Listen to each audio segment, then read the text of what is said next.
Apex 47 just shut down every single plan that MDH have. Incendio technically don't have a back line. Sunshine, you could mention Sunshine, but hey, he's always in the middle, not the back. The person at the back is actually Apex 47, who now already has the immortality. It is a free lord. 9 minutes in towards Incendio. 7.7 thousand gold lead, and MDH again, like you mentioned, Wolf, they need to bank on a mistake at this point. See, if you see a Grok like with a first skill, dealing what 2.6k damage on. I'm out of here. I'm not playing. Gonna get out of there. I think he's building up. He already has Pepsi, so with wild charge from the bush, he is gonna pack up a punch. A punch? You mean getting knocked up in the air? Is that what you call a punch in the Philippines? That is not a punch. That's not a punch. Because Incendio right now, they're marching down with that Lord on the top side. MDH, you saw, even with Xavier, the items, it's not enough damage to do anything at all. The ultimate just barely tickles the Lord, not even trying to steal that Lord away. Oh man, it just, again, so hard for MDH right now. They want to scale up, but they're not given any room to play with. Tianzi walks up, can take all the damage, can get stunned up, but it doesn't matter, he's on a Martis. It's just so hard to watch, ladies and gents, especially from MDH right here. Incendio already setting up the siege point now. It's going to be the top side. The Lord's already marching in. Sunshine can attack from a long point. Yes, there's a scout, but it's only stating the obvious. MDH and Incendio is obviously leaning towards the top side. What a godly lane freeze here. They utilize the Grok. Oh my god. So that they'll be able to easily take some of the outer lanes, and now they have the Lord on their side up top. Well, one thing that MDH has going for them is that high ground. Alien! With the flicker onto Nart, that's the cancel, and that will give them the free base turret. The King gonna be caught in the middle of that fight. It's still a good defense by MDH. It looked super good for Incendio, but MDH, wow, again, that high ground power is working out for them. Man, MDH, that could have gone so worse. Look at the Dawning Light, just barely tickles Incendio right now. They're so far ahead. Sunshine's already taken up top. It's going to be a fight. That's a sustainability right now as Tianzi jumps in, disrupting everything. Gonna be taken down. Tianzi was waiting there for the BMI. Now it's gonna be Need My Help, who's gonna have to back off. Apex 47 smacks. Nart falls. The King now gonna be able to actually get back to the base. No minion waves, but it just might look like Incendio will end the game. 12 minutes in, the wall placed in to stop the minion waves from crashing. The King still in front, trying to buy some time before that's gonna be the Mystic Field popped in by Sunshine. A Decimation does not care about the sustainability of the Frenchman. Incendio secure game number 1. Match point. Incendio supremacy showing us the Turkish delight. And MDH is finding it way too spicy. This game, a little bit shaky for Incendio in the early game, but MDH just lost it around the mid-game. They had so much sambal today, I can see. They have incinerated the stage, essentially. It looks very, very, how to say this? There's a lot of flair that you saw in that last sequence of events. A wild charge to cancel the Numinum Blast. A stolen Numinum Blast to get the last hit onto a Lolita who has a bulwark. They were all just fighting for the TikTok moments, dude. I agree. It's just so hard to watch, especially that that sequence of abilities, right? It's just like, just. You think you have the Numinum Blast? No, it's mine now, and I'm gonna cancel yours. And that is the power of the Valentina first pick. That's also the power of Big Rock going with the Weapon Master. Coming out from Incendio Supremacy is more than just the hero versus hero matchup. Even the map control that you saw coming out from Alien is very well fought.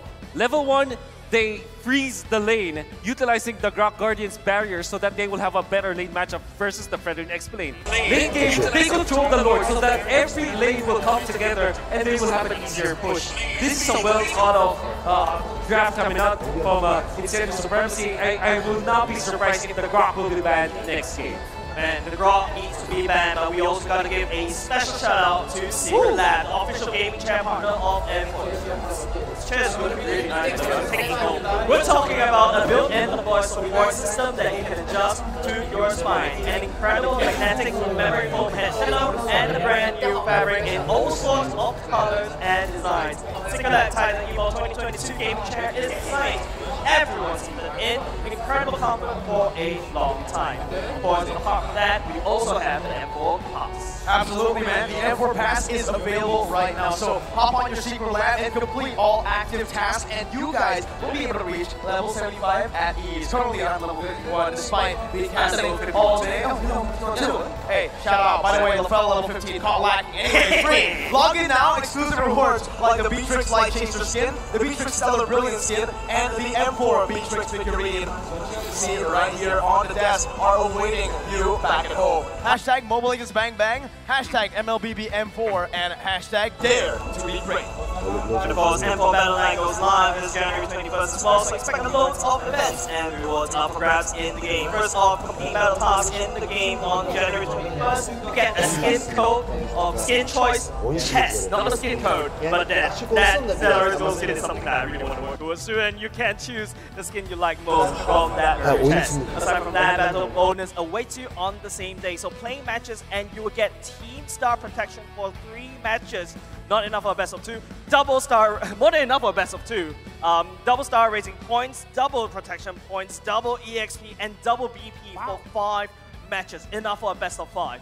We are not stopping there as well. Free access to all the heroes and loads of epic skins will also be available on the same day. So save the date, put it in your calendar, log into the game on January 21st, and enjoy the match and win tons of rewards. And let's all celebrate M4 Championship together, including with your friends.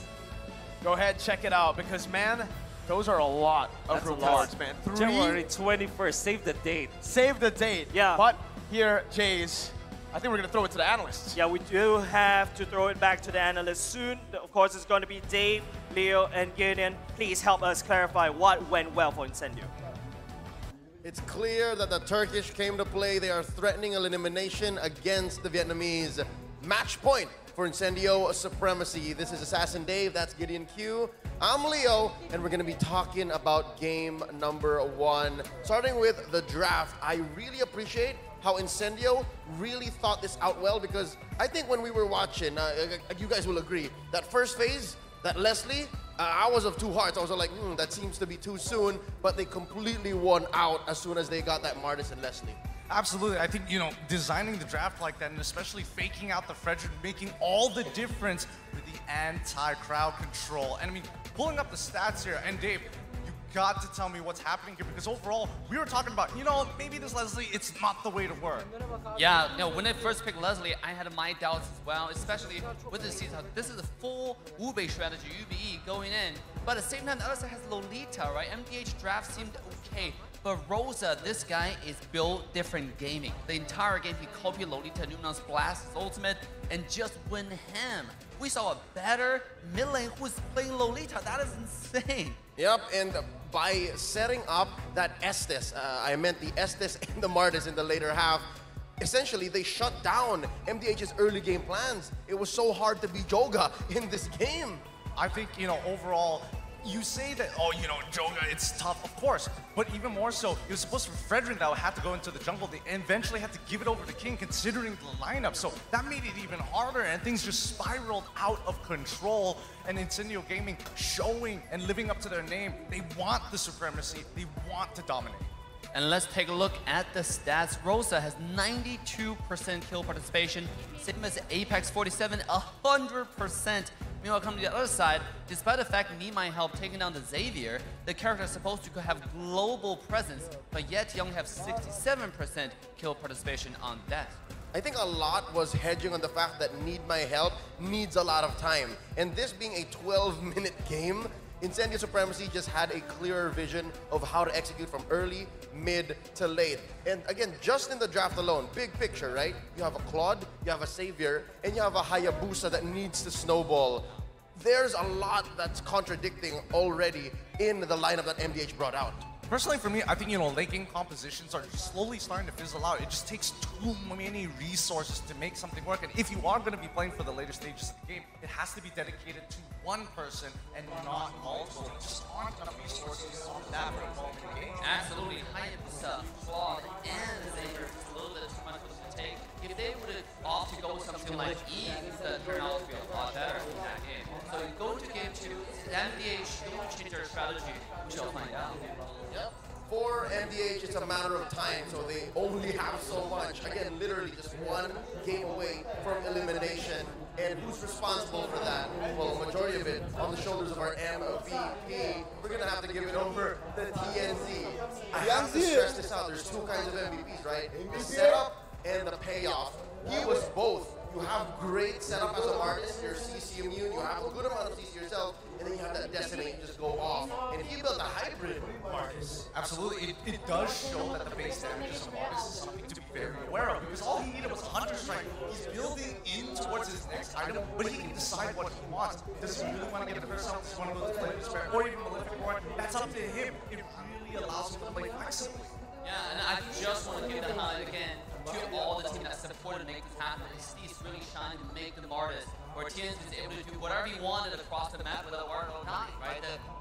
The blessing of Moon Goddess is way too much on the healing there. I'm telling you, this team is slowly molding themselves into the Turkish delight that's really going to sway your opinion and join the dark side of Turkey. Yeah, and again, I love how you put up the fact first, Dave, that it's off of Apex 47's amazing Estes, combined with him, TNZ, prioritizing the top boots. You're safe and you're clear from CC, at least from the early game. Yeah, the 30% CC reduction helps a lot. And then, again, you can build up between Hunter Strike, you move on. You want to be more aggressive, you want to be more defensive, and I think that's what made TNZ all the more worthy of the MVP. He was able to make the right decisions, and in the first 5 minutes, which again, was basically half of this game, it's 12 minutes, he was all over the map. You don't expect this kind of heat map from a hero like Martis. You're expecting more of this from a Joy, from a Ling, or from all those mobility-based heroes, but not him, not as Martis. No, absolutely not, especially when he's hovering around his spot very often. But notice the hottest spots on the map, towards the turtle side, towards the bottom side, as well as we look to the top of that river crab as well. He's looking for opportunities to apply pressure, especially when he's purposefully. Arkadaşlar konuşma başlayacak. Mikrofonumu kapattım. Yayının sesini dinleyebilirsiniz. It shows exactly how aggressive he's playing. He's serving the traditional tank role of discovering vision, getting the information on the opposition side, and providing to the team. And given that his entire team is following him up, it goes back to once they have the information, you have to pay attention to Rosa in the next game. The setup was too much. Now, I want to say, when they first picked Valentina, it was a little bit, okay, Eve's still on the table, you know, like what about the early game? But he proved me wrong. Now, game 2, I'm looking forward to the Rosa, the star of the match. Oh yeah, and I'm sure that's a true for MDH as well. But now they have to get into the game once more, reset and redeem themselves. Let's throw it over to the desk. What do y'all think? Thank you very much. It is going to be Leo, Gideon, and Dave as well. Thank you very much for the analyst. I think I agree with you guys with regarding of TNZ. He's basically an invisible threat everywhere, and that's exactly the kind of jungler I would want on my team. Yeah, I mean, there was a lot of moments where he was actually able to steal the turtle, right? Even early on, just walking up like an absolute Chad. That goes to everyone, though. Everyone on Incendio, they were just Chads. Even Alien, who was chunked a bit low, 2v1, no, just walks out of there.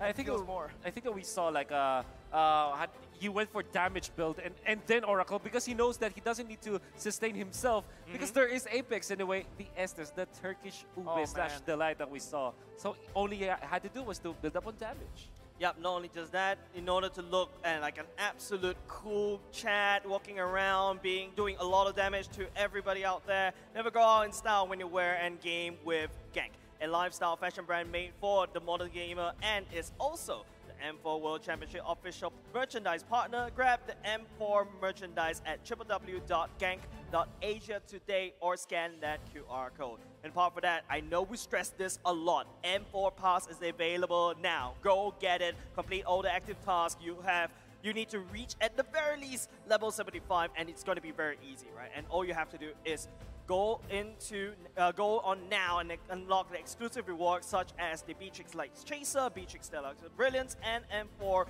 Beatrix figurine are waiting for you. I remember one of us already got the Beatrix figurines already, right? And it looks really stylish right there. We're definitely gonna try to take that home if we are allowed to. Oh, sorry, man. I was just distracted. Look at that. So good. It looks really good. Like if the next day, if you guys don't see a chair, you guys don't see that, you know where to find me. I'll probably go and back as Don't well. reveal our strats. Don't reveal our strats, man. Similarly to how both teams right now are going to have to come up with new strats, and they definitely don't want it revealed up until they actually win. Yeah, definitely. For now, it is Incendio Supremacy who already have revealed the hand, but not everything just yet. What we do know is that they do like to play the Estes. They do like to play the Grok. By the way, I saw the coach of Incendio Supremacy bonding with Oh My Venus just a few minutes ago. I saw a post. So maybe they took some notes from Is that where queen. the Estes came from? Maybe. Yeah, allow me to copy your homework a little bit, and then after that, change it up a little bit. Change it up a little bit. Here you go, Turkish delights, right? But of course, I'm not hating about Incendio friends. I mean, as long as it works, it works, and that's what gonna allow you to stay in the lower brackets. Do whatever you have to do. Same goes to MDH as well. I think this is the time where you really don't have to save any strats anymore. We know what you're gonna do. Give us something amazing, give us something wow, so that Incendio Supremacy, they're not ready for it. Was game one wow? Game 1 was definitely wow, at least for me. Well, surely if you're an MDH esports fan, it will not be that wow for you. It was more of an oof. With your Incendio, if you are looking for more flavor in the international scene, in the world stage, you're very happy from what you saw from Incendio Supremacy. Not much of a difference from what they did in the group stages. This one more refined though. One thing that I'm scared about is what if their Grok is going to be banned by MDH Esports? What do they still have in the table? I think MDH definitely needs to take away that Grok, because that Grok is way too nutty. You saw how Ibusa is just landing down Shadow Kill for absolutely free, and the Grok is just like walking away, pretending to walk away, and then came back for a re-engage. Exactly. But speaking about re-engage, both these two teams will need to face each other again as we hop into the draw for game number 2. All right. You said that they might go for the Grok ban, right? Firstly, we gotta see who actually goes for first pick and who's second. There you go, MDH first pick. Grok ban, okay, boom, down. That's that, man. Yeah, did they just literally like tell them what to do? Okay, Kaja is up for grabs. Glue is open as well. There are a lot of heroes now that are open. Carry too, and that's gonna be the first pick, the carry. But man, the Glue, the Kaja, both open for the side of Incendio. And both great against the carry. So I think you 100% go for the Glue this time. And maybe consider something like an early Claude, or maybe a third pick Claude. For now, your options will be Valentina and Kaja. It's two heroes that are very good as well for Incendio. And we saw Rosa played that Valentina so well. You know what else is really good up against the carry? Farsa. Farsa is also... Rosa did a really good job on the Farsa in the group stage. I think right now, I don't know about right now, first pick, but it can definitely be the pick later on. Yeah, I feel like the Farsa is really good because your main goal is to land just at least one shot of the Feather Astra on top of Marksman, and all of a sudden the Marksman just doesn't really dare to enter for the fight. But another hero that I have in mind is that Kaja. What a carry wants to do, I want to fight you close range, and when you're close range, you're susceptible to that abduction from Kaja. Yeah. Alien returning into the M series, playing the 4 Bedell back in M3, and the only player from them, and of course Paranoid is also a coach from Bedell, and now they're representing their region so well. Are we going to see something like a Faramis for MGH Esports? They haven't picked that up. Oh, they did in game 1 against Malvinas. Decent versus the Glue, but instead they go Kufra. Well, they still go Faramis. Stop it, Wolf! What the heck? I don't know. You're on fire today. Not only you. Okay, I'm not gonna bring that. Are you MDH's coach? Secretly? I wish. I wish. Not only you're on the desk when the two regions got okay, I don't want to be salty about that. Let's not go there anyway. Let's not go there anymore. But Faramis and Wolf are being picked up. It also from the side of Incendio, the Farsa is going to get picked up. Wolf, man, your predictions. Your knowledge is rubbed off on me. I got the Farsa, you got the Faramis. All right, we're cool. Jace, now it's up to you. I got the Kaja, I think. Oh, okay. Okay, we're all cool. We're all cool. We're all cool. We got the quota done for the day. Lapu gonna be banned though. Does seem like again Incendio want to respect that backline threat. They have a Farsa. Very easy to cancel Feather Airstrike, not like the Eve. Yeah, Benedetta and Yuzong will be the choices now for Incendio Supremacy. I think I'm favoring the Benedetta ban, as it is a hero that can actually win a lane against the Glue in a way, because you can just go to the backlines and be okay. Maybe this is something that MDH Esports will be considering later on. For now, XP should be the priority for bans when it comes to Incendio Supremacy's draft, while for MDH Esports, they're going to be looking for the carry counters that we have. I would not be surprised if it will be the Claude as their last man. I think apart from Hayabusa, I think apart from the Claude that's going to get banned away, yeah, the Hayabusa ban going in from the side of Incendio, I think what Incendio is trying to do is making sure that MDH is not as comfortable as possible. The Martyrs will be removed by TNC. They have no answer to that, so might as well just take it away from Incendio, right? But however, there's another interesting point is that technically speaking, the Faramis is also quite a good counter against that glue. Well, you can say that. I think that you can also like consider like a Fredrin now. Even when you already have the glue for Incendio, absolutely, because you have your frontliner. Although it might have a little bit of a problem against the carry, but you kind of have to have someone to get into the front lines, because even when you have the glue as well as the Kaja, you have to have someone in front. Unless they want to go full-on assassin now for Incendio, but knowing the way that they draft, they don't favor that. Maybe something like an Amon will be the last of their choices. That's what they picked last time, and okay, I was about to like really hype it up when you got that. But you know, Brody comes out. A good choice, you know, with all the marksmen already banned out here. Bea, we saw the 1-1 earlier. Up against the carry, you can go for the Claude, but the Claude is not a good matchup up against the carry. Yeah, I think the problem is that you go in Blazing Duet, and then all of a sudden it is going to be the Fireman's activating the ultimate, and then all of a sudden, you know, your damage is basically going into the drain, and there you go. I wanted that aim on the side of PNZ, but it's going to be MDH taking it away as well. Not only just that, there's also another potential dive coming up from the Benedetta from the side of MDH. It's just how it is, Mirko. And the Benedetta as well. We talked about this. It's going to be good versus the glue, at least in the laning stage. That is why they might have picked up the Brody. No, come on, Assassins. Wait, please don't. No way. No way. You all saw. We saw that. You all saw that. You all saw that. Oh my god. Don't, zoom in. Okay. If that will be the case, this is definitely a throwback to what the Ube started with. The go for the Ube. Blacklist Ube loves that. He's gonna tap it.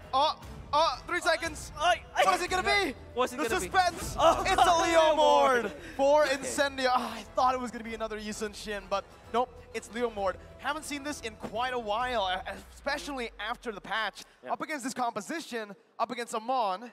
Thoughts? Okay, so a little bit of tankiness in there, just a little bit. But what I like about it is that if you put the opponent very low, and then you pop the Faramis ultimate, right? Eventually, your Oathkeeper passive is going to have a great time because everybody's going to be low after the fact. So you have your burst damage coming out from the far side. You have your sweeper from the Leomord. Eventually, the Brody will be a problem because unlike any other marksman, the Brody is not that concerned about the Benedetta getting in front of you because it's quite tanky. You can go for the stun as well. If you don't get outplayed by the eye for now, you're gonna deal a lot of damage and stay in team fights. So it kind of makes sense to me.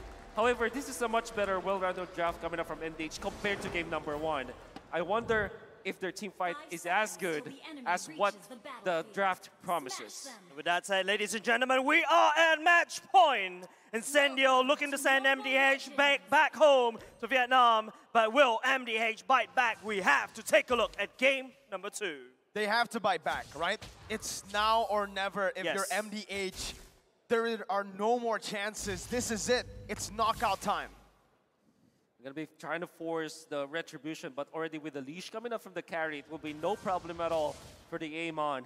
And so far, Incendio Supremacy have been clearing the way much faster than MDH. I wonder whether the first rotation it will be. Seems like they are considering the purple buff, but knowing that the Faramis is going to be a problem, they will just back down. I feel like Farsa has a really strong early game, right? Your first skill or second skill basically do a lot of damage. You can easily shove the wave and then start to rotate. And to help her rotate even faster, there's always that wing by wings. And I really like how, Wolf, you're talking about they need a cleanup crew. Yeah. We're all thinking, you know, Assassin to go back to the backline, clean up, and then move away.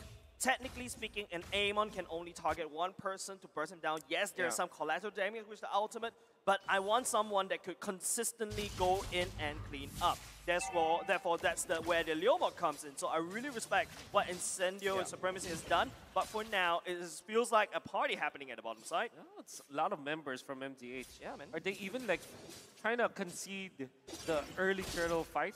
This amount of people that they're deploying here. Nard might be there for the follow, but Apex 47 will not bite the bait.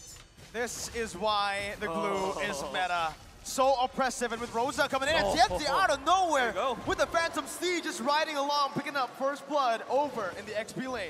Yep, just picking up something that he is supposed to do. Basically, that's why I was looking for the cleanup, right? Incendio, what their gameplay is to burst people down and then leave it up for TNZ to clean it up. But now Joga is already landing down as much shots as possible on that turtle, looking to use the ultimate on top of someone.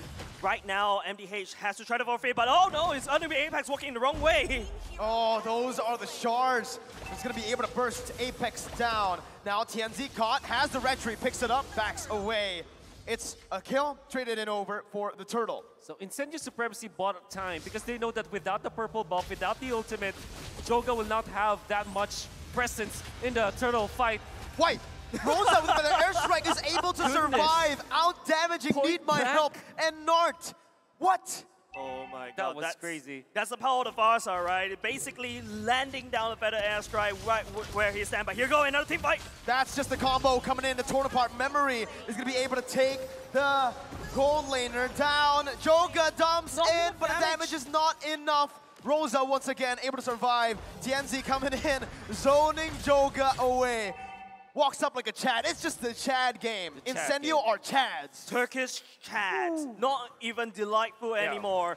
And because of how Apex and how TNZ just set it up, Sunshine was able to absorb every single turret energy away. And Sunshine is definitely going to get more gold as compared to his counterpart. You cannot just be complacent if you're MDH. You always have to be on your toes because the moment that we saw the MDH just start that releasing their grip, bottom lane's already being pummeled down. Oh, that's a lot of damage onto Hehe. Sunshine going to be able to pick up a kill here. No, my goodness, Sunshine finds it in the last second. It's a double kill for Need My Help. It's a better trade for MDH. And now, it does seem like in terms of kills, they're getting back into it. Rosa with a feather airstrike, forcing Need My Help to flicker out. I think you're training a gold laner for a gold laner. I think it's still okay, especially when, you know, Sunshine is only one death, right? And don't forget, Incendio is already, in terms of gold, it's super ahead, especially after Sunshine just landing down the damage on top of the turrets. But let's take a look at the emblems. Anything that Wolf, what do you think is actually popping up for you? I think the choice coming out from the Brody this time, which is the killing spree. The Divine Judgment onto Joga. Nart able to save his jungler with the Tyrant's Rage. But just like that, no retribution on Joga. And that means it's a free turtle over for the Turkish Incendio Supremacy. So timing. The killing spree choice now for Sunshine is totally different from the Brody that we saw earlier on with the Weapon Master, right? So I would assume that there will be a time where Incendio Supremacy will snap and activate that Turkish Delight once again. Maybe in the mid game, maybe around 7-8 minutes. We're going to be grouping up together, want to try to outrun MDH and just take the turrets after one another. Yeah, but it's going to be Nart engaging, bouncing ball onto Apex 47. It's a good read, but it's only onto the roamer right now. That's the Phantom Thing with the flanks and the Feather Airstrike to just melt down the Cold Altar.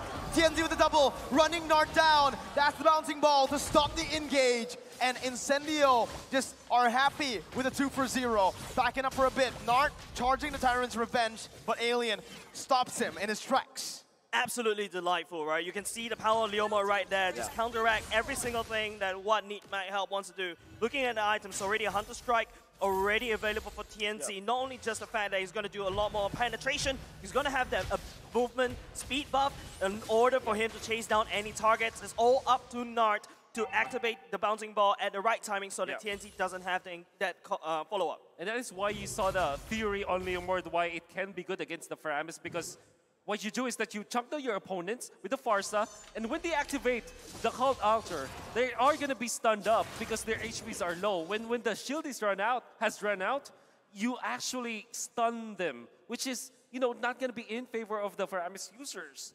And you saw the Oathkeeper just deal so much damage against the members of MDH after the Cult Altar is done. And it gave a lot of map control now for Incendio Supremacy. Now they're trying to push top. Yeah, they're definitely going to push top. Sunshine Nart is actually just jumping right in front of Incendio. It's gonna fall! Oh my god, it's a fadeaway! Nart gets a Tyrant's Rage, but it's all in desperation. Apex 47 is still alive and Sunshine picks up a double. It's a dominant game. Incendio are absolutely steamrolling their opponents. Incendio is just burning MDH alive, using Sunshine as basically like a siege unit as well. They are so greedy in this one, taking not only just the turtle, but also at the top side. Turrets, they are so ahead, and MDH need to find some way, with Nart, find a good engage, hopefully catching Sunshine. All right, what can they do, right? If you take a look at the replay here, Wolf, tell us what they could have done better, because it feels like Incendio are just so far ahead. They're under their turrets. They already have that condition. However, they were pincered. And Nart activated the ultimate quite too late. If it had been an early ultimate usage and just sacrificed himself, it could have been totally different. But MDH are not reading what INC is doing. They're not willing to sacrifice like the smaller pieces so that their late game comp can have a strength in the late game. Nart jumps in, but it's only to get poked down. Free turret, tier 1 taken down. TNZ with Phantom Steed chasing Joga down. No, what? What? Then the charge just did nothing. Holy moly. Nothing. How? Well, didn't even, it took a shield out, I guess. Yeah, just that's a big problem, right? The biggest amount of damage as an assassin was just nullified by one shield.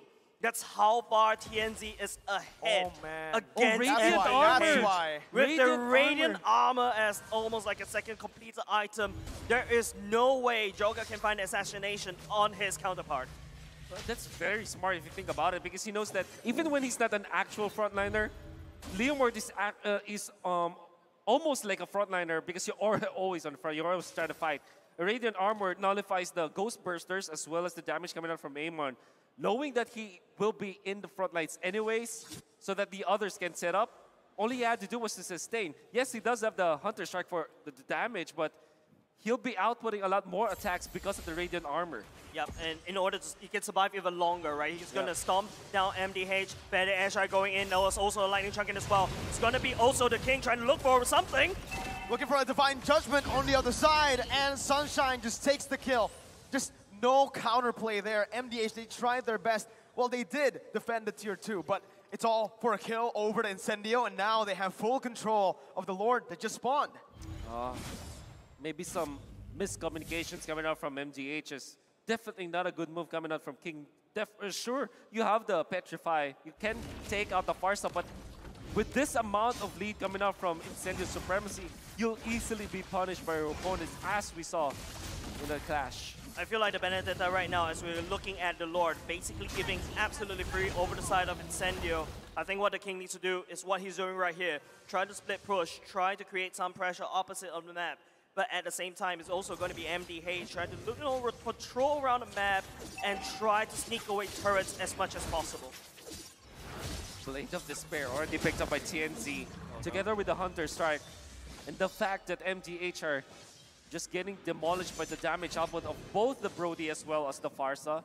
This Leomord is now activated. We have not even talked much about the Kaja and how great it is against the punishment of MDH. So Incendio Supremacy have all of their ingredients together. Their Turkish delight is waiting. Siege down below. The King, 1-2 basic attacks, and he's already so low. Remember, Brody, most of his damage comes in from the stacks with the torn apart memory. So if he's able to melt down opponents just like that with 2 basic attacks, man, you're in for a lot of damage. Incendio just picking turrets off left and right, mid, bottom, and even the top side has been taken down. Base turret passive is going to be taken down as well, 1 by 1, as they look to siege down below. The Predator airstrike taken off. What? That's so much damage. Hehe is down to a quarter of his HP with 1 feathered airstrike shot. that's the whole point of Rosa, right? Your main goal is to not kill anyone. Your main goal is to have enough damage to push people away. Look at him. He has the clock, he has the lightning trunking, holy crystal already, definitely going into the divine glaive already. But there you go, conceal play going in. It's going to be Nart charging up. Oh, Nart not going to be able to find anything here. The Phantom Steed comes in, and the Divine Judgment too. Nart pulled back to the team, but their airstrike pop. They need my help, going to be melted down. 1 HP, he's 1 HP, but he's still able to survive. The base, however, is going to be taken very low. The king going to be immobilized. That's a Torn Apart Memory. The Endless Shard does nothing. Need my help has been slain, and so has MDH. Incendio take it 2-0, clean sweeping MDH. Incendio supremacy, showing supremacy in the lower brackets. They will be going up against the next challenger, which is Team Hawk. Oh, man. I am lost for words. The aggression that you saw coming out from Incendio Supremacy was because of the fact that they played the early game so well. They knew what they needed to do in the early stages. They found their openings in the turtle fights. They made sure that the bottom lane is not going to be stomped by the carry and the Faramis. They know what they needed to do. Alien was on point with the laning stage. It wasn't that he was able to stop the Benedetta from getting anything out of the map. But Farsa had his damage output intact, and Leomord played this so well. Everybody picking up their own weight, and that's the reason why the Turkish are gonna advance in the lower brackets. Man, the representative for Turkey showing delight, showing pain against MDH. It is really a tough game to watch if you're a MDH fan. But congratulations over to Incendio, they will be able to go up in the brackets. But I still want to highlight that part. That Amon ultimate that does absolutely no damage. Well, it seems like we are going to have our analysts do the deep diving here. So let's throw it over to them. Whoa! Hold your horses! We're excited as you, but caught off guard a little bit there. But no, we're ready.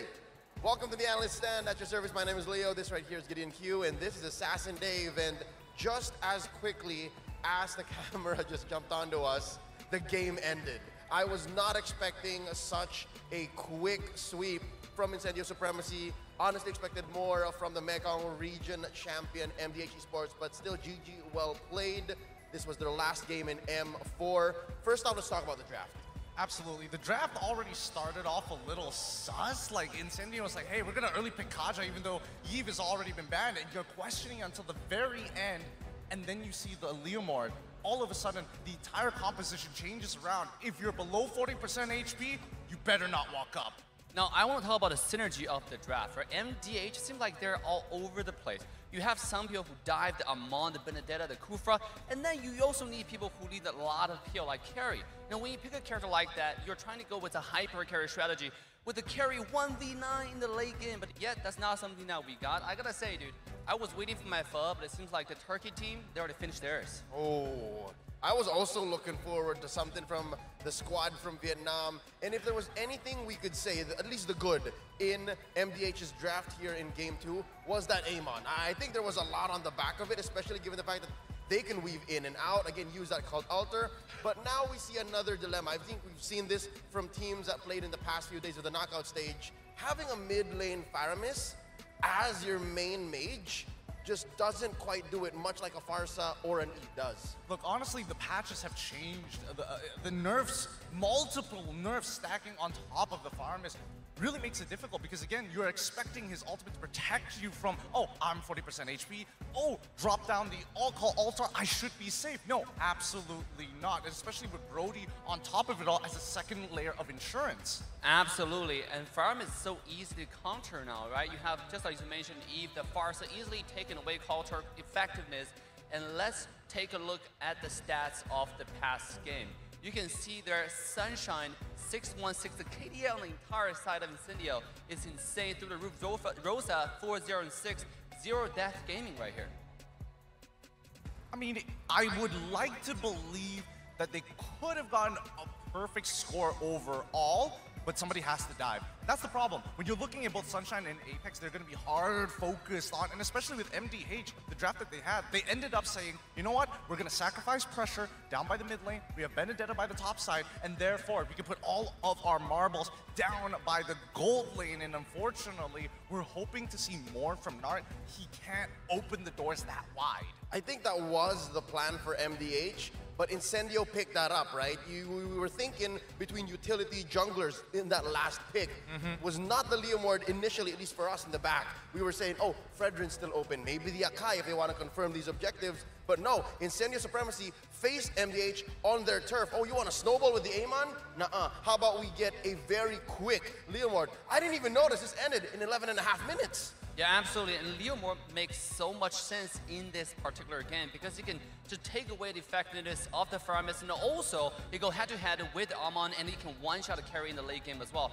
Leomord is a character, it doesn't matter how many deaths you have or maybe somewhere you're behind, you can one-shot a marksman if you do the combo right. And here we go, we're taking a look of the kill participation here for everybody. Faramis 100%, look at Sunshine, 92% on the marksman. Yeah, no, I mean, 92% because so much focus was pressed upon him. He kind of didn't have a choice. He had to be a part of things. And honestly, the few assists and a couple of kills that he was able to accumulate in those team fights really sent him snowballing and flying through that gold lane.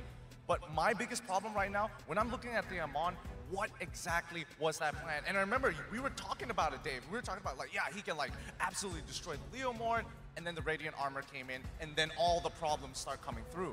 And that was it, right? It spelled doom for MDH. My heart goes out to the Vietnamese, to everyone in the Mekong region, because this was their only representative, right? And MDH now have to take a bow. For Nart, though, he's the only amount of peel. The only way that Incendio Supremacy could be quelled. But I think the Leomord was such a great way to say, no, even that is a non-starter, because again, that passive on Leomord, as soon as he sees someone below a certain threshold, starts critting, and I guess that's what happened here to Nart. Yeah, my heart goes out to you. Is that how you say his name, actually? Wait, hold on. I had to make sure that it was exactly 6, because if not, I would get a lot of trouble for this. But yeah, overall, like, the diversity from the composition seemed like a good idea. It really worked against them. I was hoping to see Fredrin, maybe an Akai, coming out from Joga. Yeah, but again, it is what it is. Plans don't pan out, and who takes advantage? The MVP, making the most of the situation. Rosa in mid, even in the group stages, yes, catching the eye of so many fans all around the world. 4-0 and 6 on this mid lane Farsa. Well deserved that both games he absolutely shined through the matches, right? Last game the Valentina, this game the Farsa. Last game I give a lot of credit to his Lolita copy with the Numenon's Blast. In this game with the Farsa, Zero Dash Gaming, 77.3% kill participation. This guy was throwing out damage left and right, killing the carry, making sure he has no room to deal damage at all. Look, he was absolutely destroying, just raising buildings upon buildings. He doesn't miss his ult, and that's why they don't put him in the sub position. They put him as the main roster. Rosa, he has so much more to show, and I cannot wait to see it. It's going to be a long climb for Incendio Supremacy to go far in the World Championships, but again, with Rosa taking mid lane this dominantly, then I think they can go far. Something to note as well, the fact that he rocked a Purify, could have chosen between that or a Flicker, made the whole range situation for MDH even worse. Even if you do catch him in the back line, he's fine. He just has to make sure the Purify's on, and even the wings by wings. And I think he really used that rotational speed to his advantage. Look at this heat map. Starts in the mid, and then had some time somehow to go both top and bottom. Well, I mean, not only that, check it out on the bottom side. He's literally outside of the map half the time. He's just chilling, buying that extra bit of time, and as soon as he sees the opportunity, chunks them down. If you have to take my life, sure, but don't worry, I have the cleanup squad ready to come. And I also want to point out that a lot of times he was camping in those bushes. You can see the dots, yellow dots on the minimap. Yes, he's on the all side of the river, but at the same time, you can see him hiding in the bush, and that's the power of Farsa. If you land a skill 1 into the ultimate, it can be deadly to any squishy and even tank sometimes, right? Because you have 4 of those bombs that you can use. Look at this rotation here. You find a pattern of all the good teams, all the good mid laners. They're always all the way across the map from top to mid to bottom. Yeah, it just shows how far ahead the planning was, the communication, and the synergy of Incendio Supremacy coming through. helping them get the sweep. Let's check out the highlights. I believe this goes far back as game 1. Yeah, it really does. And honestly, we should give our hats off to Paranoid. If he's coming up with these drafts, absolute genius all the way through. He is setting up Rosa for success. So many people cannot deal with the amount of pressure that he was applying. In this particular game, Incendio Gaming, especially with the Valentina, stealing away the correct ultimates and making bigger plays than your opponent is already a big no-no. And also, look how much healing Apex providing in this particular game, right? Claude comes in with a Blazing Duet, almost finding no damage. In fact, I think the entire team healed up more than the damage that Claude was doing. It must be bad to be the marksman position. Let's take a look at the second game here. Sunshine on the bottom side. I think the reason why Sunshine has so much kill participation is because the fight is always happening on the bottom side, right? Because both sides try to pressure the early game advantage, and here is Sunshine 1v3 and trading the carry for the kill. Yep, and that was in the first 5 minutes. So I'm guessing as a Brody, you're okay. Your power spike somehow happens in the mid, and because of all the pressure in the gold lane, mid and XP was all the more easy for Alien and Rosa to come through. And again, the two different kinds of MVPs, right? Setup and payoff. In this case, Rosa was both. He was farming up so quick, almost completed his arsenal in a short amount of time, and even helped the team completely dominate the whole map. So again, that's a story of Incendio Supremacy versus MDH.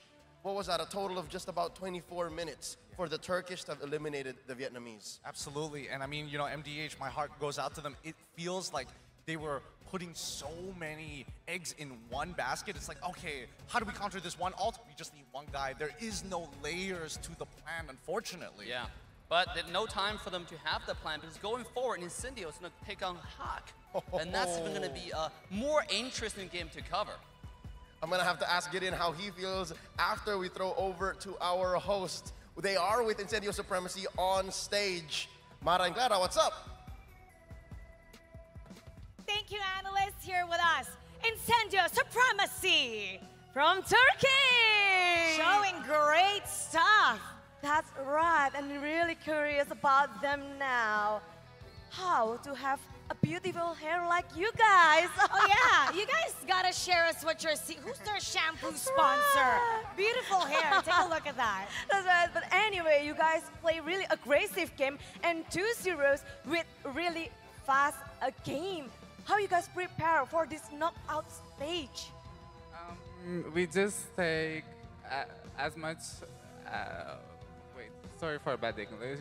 No worries. We just did so much scrims before the playoffs. That's what we did. Oh. So now in the world stage, I mean, you came from the European countries. It's quite different. You even said earlier, even the atmosphere is different.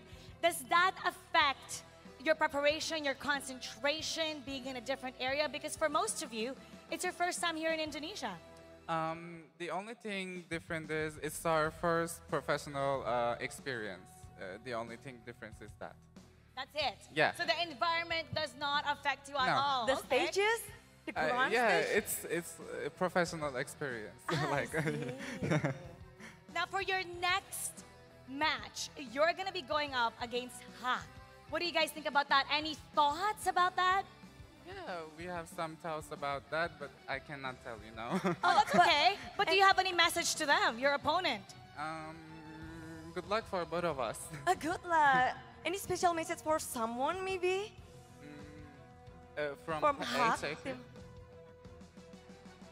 Team Hawk? Any? Who amongst the team, for your opponent, Team Hawk, do you find... Good luck. Just good luck. But who amongst all of them do you find that you really have to watch out for? Any specific player? And why does that player stand out to you guys? I think their strategy and rotation good. The strategy and rotation. So if you were to pick one player though, who would you find is the most intimidating? Maybe their jungler. The jungler. Yeah. Okay. Oh, now, wow. do you have a message to all of the Indonesian fans right now and all the fans that's watching all across the globe? Do you want, you know what? Any message? Let's give it to the always MVP. Always MVP. Go ahead. And then you can translate for him. Yeah! You can speak with Turkey. ne hakkında sordu. For your family, probably? Message to everybody watching all across the globe. Her zaman bizi desteklemeye devam edin. Hepinizi çok seviyoruz. Keep watching us. We love you guys. All right, congratulations. We love you too. Once again, Incendio Supremacy. Congratulations. Yay. Congratulations once again. Good luck for your next match. Clara, I have to say, you're right. You noticed Yes. about the hair. We gotta find out their hair sponsors. Tell me now, your sample later, okay? you know, we finished 2 great series, and both of them with a sweep. Yes. So we have 2 more. What do you think? Any projection about what's gonna happen next? It will be an epic epic match for this third match because it will be the Volley and Burned X Flash. That's right. Coming your way, it'll be the Valley versus Burn X Flash. And keep in mind, during a live stream, when asked about Cambodia, Mobazane goes, no problem at all. Forget about them. Is it gonna happen? And Coach Zico reacted to that. So let's see who's gonna be forgetting about who. The Valley versus Burn X Flash coming next. Only here on Mobile Legends Bang Bang and for World Championship. Dare to be great.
You live only once. For once, leave the comfort zone and raise yourself up.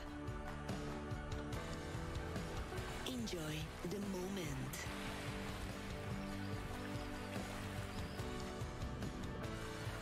Enhance your creativity.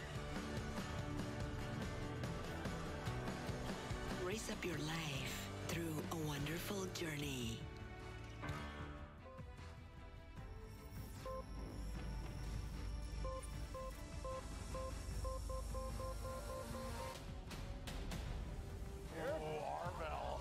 Taken out by who? Oh my, the Valley are going to M4! I'm Hoon, I'm mid lane for the Valley, and I'm ready. The most thing I like about my team is just how much they care about this whole M4 and then the game itself. The commitment from my teammates is exceptional. I think the Valley is gonna have a hard time at first, but it's really up to how well we adapt to the Asian meta or teams that are coming to M4. The Valley definitely needs more work. It's not as organized as other teams with the organizations, but I think our team bonding is way greater because we all have like one goal, which is winning. That's what keeps us together pretty much. My role in my team is I can pull the team from the negative vibes because when the arguments gets too heated, everybody has their own opinion because everybody's a good player. We don't have a coach. So I think I can stay in the middle and then see what's the best for the team. And then just games in general. I really love game. I love playing game. I skip school to play games. So I think I'm just born to do this, I guess. Oh, Mobas ain't able to pick up that Lord. I think the best player in our team is Zane because his commitment to the game is way greater than others, and then he has many different experiences from different MOBAs, so he knows what he's doing. It doesn't really bother me that I left Gosu, and it was a really great experience. General basically made who I am right now. He really helped me a lot how to set up stream. He boosted my stream. He was basically made who I am. It's just to pursue my career, to pursue the win. I thought leaving that comfort zone and then try new things was a better way for me. There wasn't any drama, it's just the fans that made it into a drama. Which I understand because I was in that team for 5 years almost. I created that team with him, and then we were really good friends, so they thought nothing would actually break us apart. But made the decision that fans didn't want. I think that's why it became a drama. I joined Valley because I thought we actually have a shot to go to M4 with the squad that we're trying to form. That's why I wanted to join. We're preparing M4 by first watching many games from other teams, from other regions, because I think it's the best to know the enemies first, then focus on ourselves. Our playstyle definitely needs improvement. Our communication is a big problem to improve too. But I feel great. I think we'll be just fine in M4.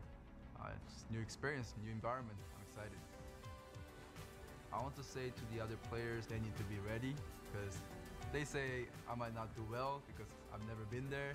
I've never gone against the pros in Asia, but I can prove them wrong.